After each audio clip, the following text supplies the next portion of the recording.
194ኛው የኢንተርናሽናል ቴኳንዶ የአሰልጣኞች ስልጠና አዲስ አበባ ላይ የተሰጠ ነው። ኢትዮጵያን ጨምሮ ከ13 ሀገራት የተውጣጡ የቴኳንዶ ስፖርት ከፍተኛ አሰልጣኞች ስልጠናውን እየወሰዱ ነው። ኢትዮጵያ ከአፍሪካ የተሻለ እንቅስቃሴ በማድረጓ የስልጠናውን እድል አግኝታለች የሚሉት የዓለም የቴኳንዶ ፌዴሬሽን የቦርድ አባላትና አሰልጣኞች ናቸው። የኢትዮጵያ ኢንተርናሽናል ቴኳንዶ አሶሲዬሽን በበኩሉ ስልጠናው ለስፖርቱም ለሀገርም ከፍተኛ ፋይዳ አለው ይላል። እንደ ሀገር ኢሜጃችንን ሰፋ ልናደርግ እንችላለን። ለምሳሌ ከተማችን በጣም እየተገነባ ነው። የተለያዩ ነገሮችን እነዚህ የውጭ ሀገር ዜጎች መጥተው አይተው ያለውን ነገር ወደ ሀገሮቻቸው ይዘው እንዲሄዱ እድል ይሰጣል። ማንኛውም አሰልጣኝ በስሩ ያሉትን ሰልጣኞች እንዲያሰለጥን በዓለም አቀፍ ደረጃ እኩል ተቀራራቢ የሆነ ስታንዳርድ የሆነ ክህሎትና እውቀት እንዲያገኝ ይረዳዋል። ይህ ስልጠና እዚህ የሚሰጠው አውሮፓም ቢሰጥ አሜሪካም ቢሰጥ ደቡብ አሜሪካም ቢሰጥ እኩል ተቀባይነት ያለው ስልጠና ነው።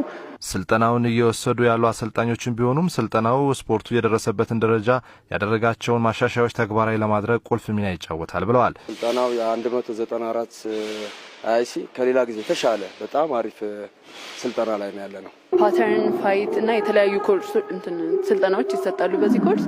ስለዚህ እንደ ተወዳዳሪ እንደ አንድ ቴኳንዶ ባለሙያ በጣም ጠቃሚ ስራችን ያሉ ተማሪዎችን ይበልጥ ጥሩ ነገር ልንሰጣቸው ዓለም አቀፍ ስልጠና ስለሆነ የስልጠና ለኛ ደግሞ አሁን ቀጣይ 5ኛ ዳን ልንፈተን ከ4ኛ ዳን በላይ ላለን ሰዎች ደግሞ በጣም ትልቅ ጠቀሜታ አለው። እንደነዚህ አይነት ሰዎች መጥተው ለኛ የእርምት ነገር ሲሰጡን ከፍተኛ አስተዋጽኦ አለው ብዬ አምናለሁ። የተለያዩ የአፍሪካ ሀገር ወንድም እህቶቻችን መጥተዋል እዚህ ላይ እና የሶሻል ኢንተራክሽናችንን በጣም ያጎላላልና ይሄ ወንድማማችነት ስሜትን ይፈጥራል ማለት ነው። እኔ ራሴን አፕዴት ለማድረግና የተማሪዎችን ደግሞ በዚህ መልክ ቴክኒክና ሁሉም ነገር አፕዴት ለማድረግ ኢትዮጵያ ከአፍሪካ ቀዳሚ ብትሆንም በየጊዜው የሚሰጡ ስልጠናዎች ክህሎትን ለማስጠበቅ ወሳኝ ነው ያሉት ደግሞ የኢትዮጵያ ኢንተርናሽናል ቴኳንዶ አሶሲዬሽን መስራችና የበላይ ጠባቂ ማስተር ወጋየሁ በኃይሉ ናቸው። ያው እንደሚታወቀው ቴኳንዶ ሁልጊዜ አዲስ ሆኖ እንዲቀጥል ነው የተፈለሰፈው። ሰዎች ሁልጊዜ መስራት አለባቸው። መስራታቸውን ካቆሙ ብቃታቸው ሁለንተናዊ ነገራቸው ሊወርድ ስለሚችል